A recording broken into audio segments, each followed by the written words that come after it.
You will hear a woman phoning about the shared house she is going to move into. First, you have some time to look at questions 1 to 7.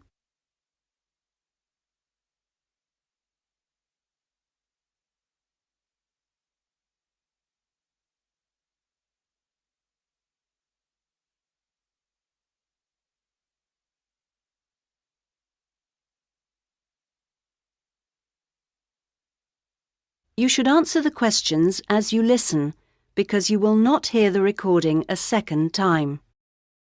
Listen carefully to the first part of the conversation and answer questions 1 to 7. Hello? Hello, this is Hilary. I'm calling about the house. I'm moving in next week. Oh, yes, Hilary. This is Judith. I met you when you came to look at the house. Yes, I just had a few more questions I wanted to ask. Of course. Well, first, about the rent. I realise I didn't check what it included. Yes, that's important. It includes most things. We don't have to pay extra for heating, for example, just for the telephone, which is fair enough, I suppose. Local taxes are part of the rent, so that's not a worry. That's fine. Then I remember I should have sent my letter of reference to the landlord by now, but I haven't got his address. Yes, you should get that off right away. Address it to Mr. Crawley. He's at 14 King Street. Is that in Exford? Yes. And then you'll need to put the postcode, of course. It's AP12 7QT. Got that, thanks. I also realise I don't know exactly what the house has in the way of equipment. Is there a microwave, for example? There isn't. None of us feels the need. Oh, fine. I'm sure I can do without one too. What about a hairdryer? Maybe you should bring one, if you need one. I'll buy one, yes. And TV? Oh, yes. We've got 2, in fact. Was there anything else? I just wondered if there were any rules. Not really. We share the cleaning, things like that. We do have to be careful about loud music. Yes. So we've agreed that there shouldn't be any loud music after 9, and that we don't play music at all in the living room after 10.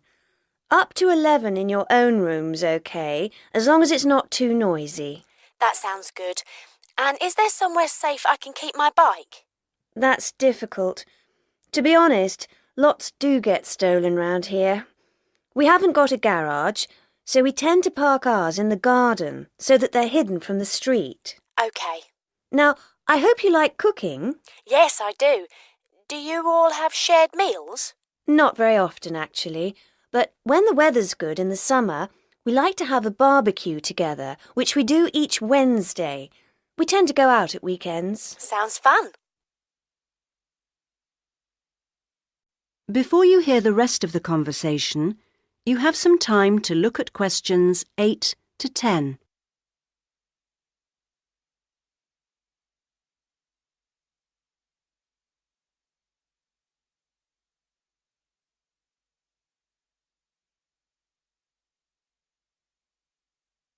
Now listen and answer questions 8 to 10.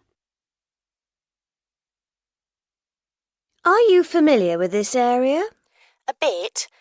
Actually, there are a few things that I'd like to know the location of.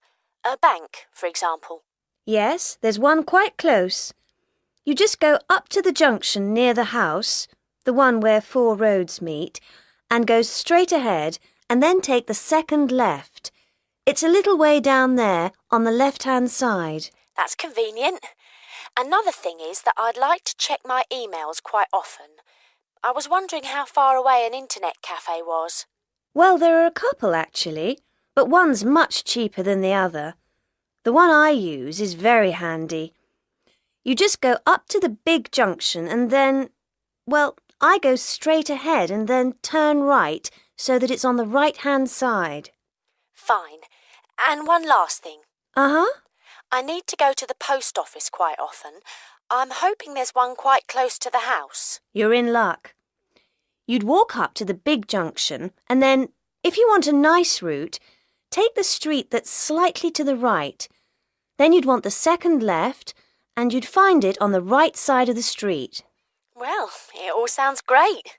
So, we'll see you in a couple of days' time? Yes. OK. Bye. Bye.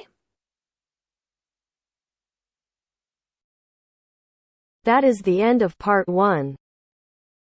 You now have half a minute to check your answers.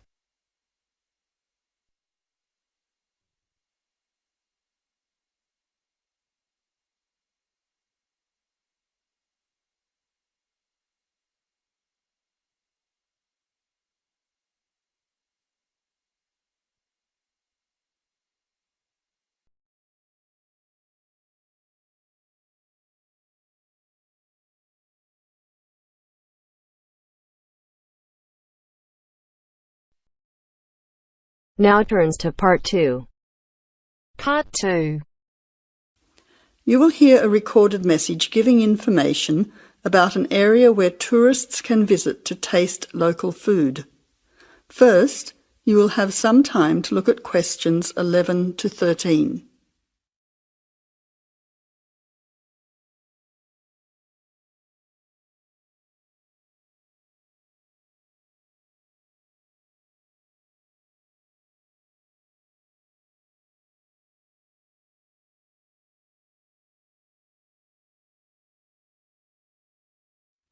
Now listen carefully to the first part of the message and answer questions 11 to 13. Welcome to the tourist information line for the Valley Food Trail. Here you will find many local food products for you to sample and buy. It is possible for you to spend as much or as little time as you want, but I suggest that you allow a full day for touring this area. Of course, there are many half-day tours available for those of you short on time. Now, it's quite a large area and stretches from Brookville to Ford Hill. For those of you unfamiliar with the area, that means that it is 10 kilometres to 35 kilometres from the city centre, or by car 15 minutes to the closest point, continuing to 55 minutes at its furthest point from the CBD. Of course, apart from food, there are many other places of interest in this area, including cafes and restaurants and galleries and studios. But I wouldn't recommend you go here to see parks and gardens. The other information lines will give you specific information related to these particular attractions. Before the final part of the message, you now have 20 seconds to look at questions 14 to 20.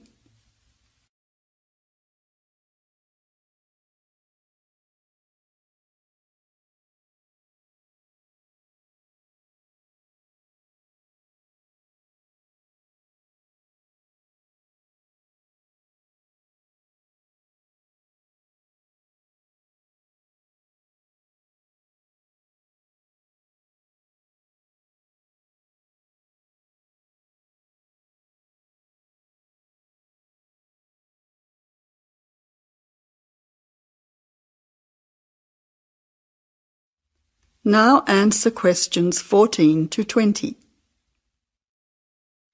But let's go back to food. If we begin in Brookville and head north towards Upper Valley in a clockwise direction, passing West Valley on West Road, we cross over Coast Road to come to our first place of interest, Magic Coffee. This is not to be confused with the Coffee House, situated opposite on the other side of the valley on the railway line. Magic Coffee is next to the Chocolate Company, which is on the corner. Just past the ice cream shop on the corner of John Street is the fresh produce shop. A little further north we have reached Ford Hill, where we can start our drive southwards along Great Northern Highway following the railway line. First we come to the organic market near the corner of Memorial Avenue, and then to Olive Farm opposite Olive Road. Just before we come to the next street crossing, we see the Honey Pot, which is practically opposite the coffee house. There is another chocolate company which sells nougat as well, just nearby. Following the railway line along Great Northern Highway, we return back to Brookville. Now, as I have said previously, if you only have a few hours to spare, there are several places that you shouldn't miss. The two chocolate places make equally nice chocolate, but the factory has the added bonus of nougat, unlike the company. Of course, everyone loves ice cream, especially unusual flavours such as coffee and nougat, so the ice creamery is definitely worth a visit. And while the coffee house sells expertly made hot drinks, including hot chocolate, I think your time would be better spent sampling the many products on offer at the organic market. Well, I hope you enjoy your time visiting the Valley Food Trail and enjoy all the wonderful local foods on offer.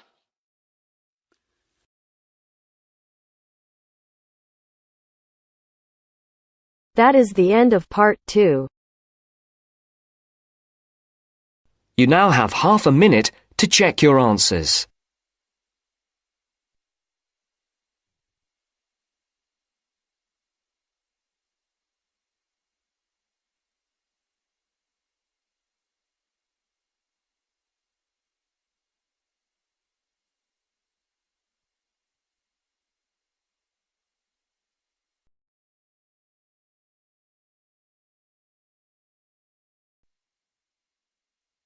Now turns to part 3.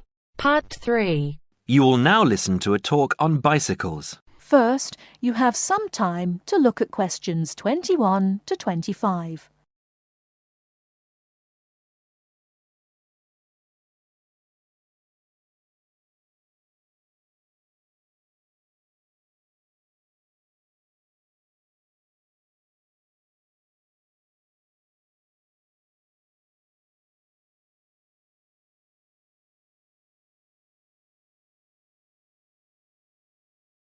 Now, listen carefully and answer questions 21 to 25. Today, we're going to talk about the latest bikes for professionals and novices. There's something to suit everyone from price to function.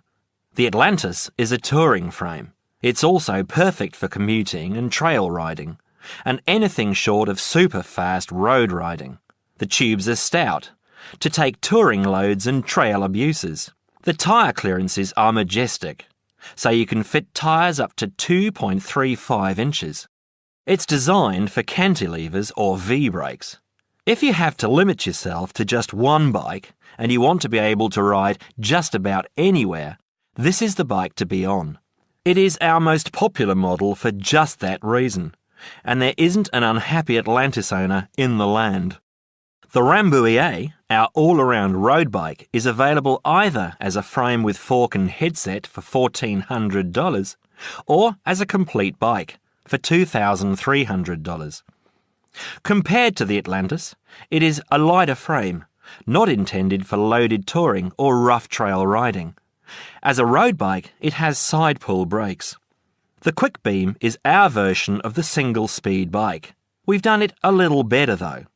The crankset has a 42-34 combination, running an 18-toothed freewheel cog in the rear.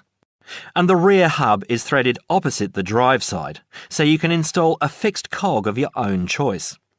In essence, you can have 4 speeds on the Quick Beam if you choose. The Quick Beam is available as a frame with fork and headset for $900, or as a complete bike for $1,300. This is a rugged, versatile bike that you can ride on the road as well as on rough trail. Before you hear the rest of the talk, you have some time to look at questions 26 to 30.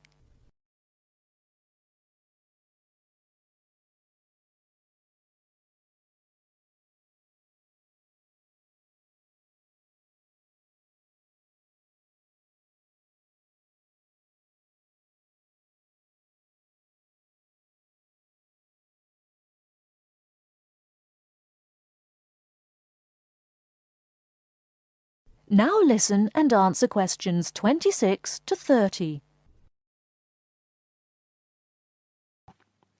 The Saluki is our roadish, light touring, randonneuring frame.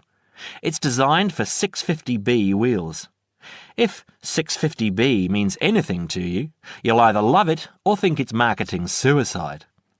If you're new to 650B and a follower, you won't want it. If you're new and a rebel, you will. Now, I'll just talk a little about saddle comfort. The road bike, for the most part, has turned into a high-tech, uncomfortable machine, and the proof is all around us. Look through any bike magazine or catalogue and you'll see the saddle up to 6 inches higher than the handlebars. It is impossible to be comfortable on such a bike. It forces you to lean forward, putting more weight on your groin, hands and arms. People ride these bikes with straight, locked-out arms and wake up with aching backs. They endure it, get used to it, or buy recumbents. When we custom design a bike for you, you'll be able to get a comfortable position. Your back will be between 45 and 50 degrees, and there will be a noticeable bend in the arms.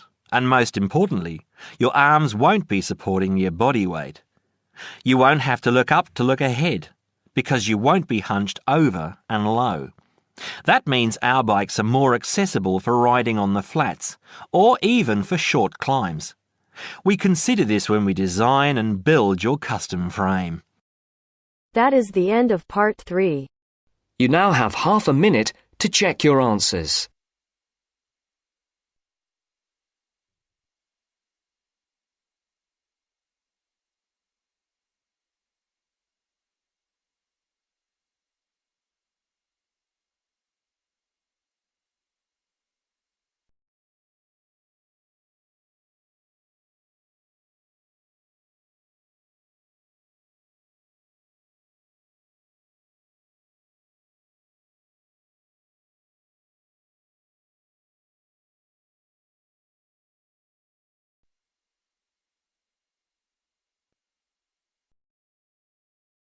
Now turns to part 4. Part 4. You will hear part of a lecture on the current and future use of mobile phones. You now have 30 seconds to read questions 31 to 35.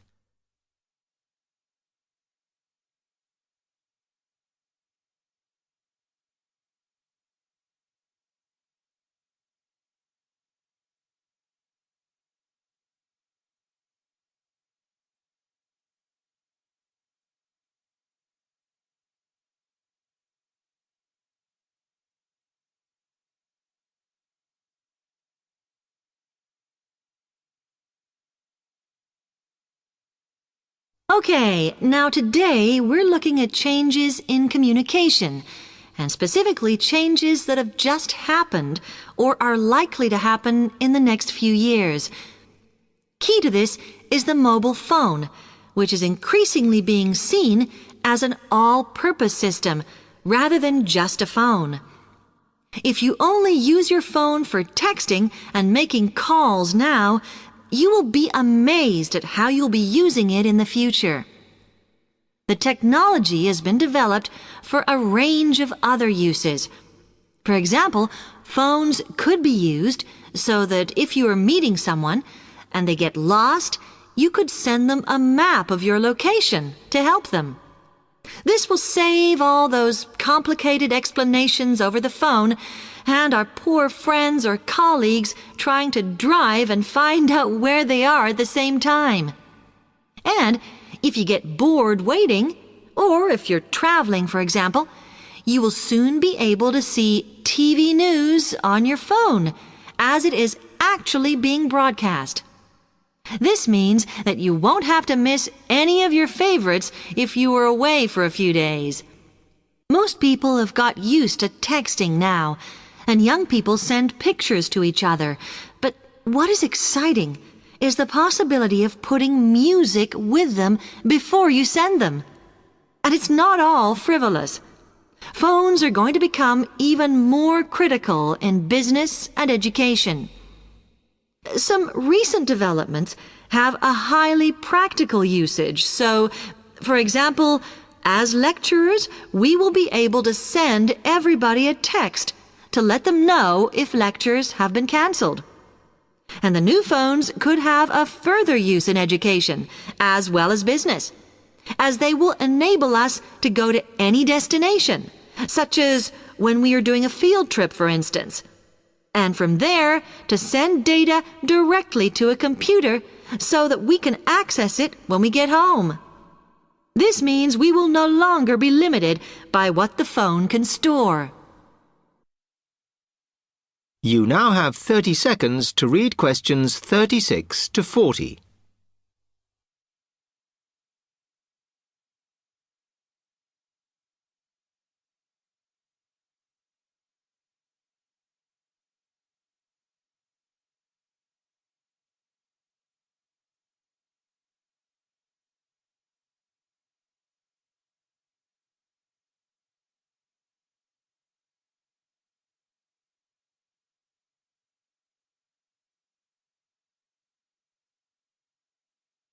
And it's interesting to look at the different ways that men and women use phones now, as that does affect how the technology will develop.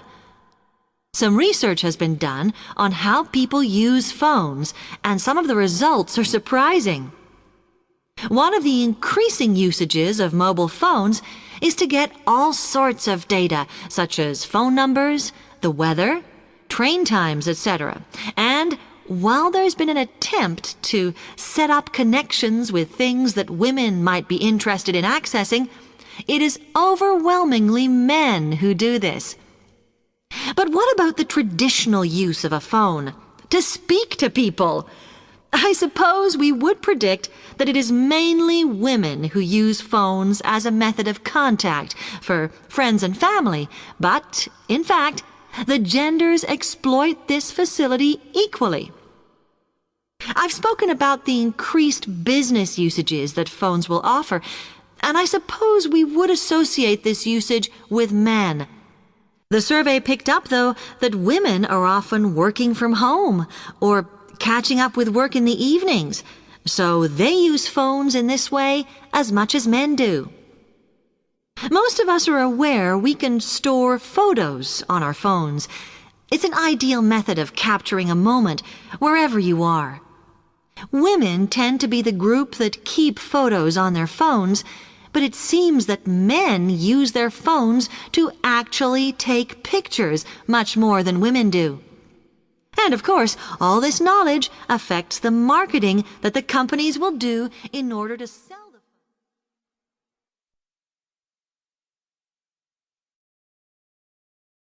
That is the end of part 4. You now have half a minute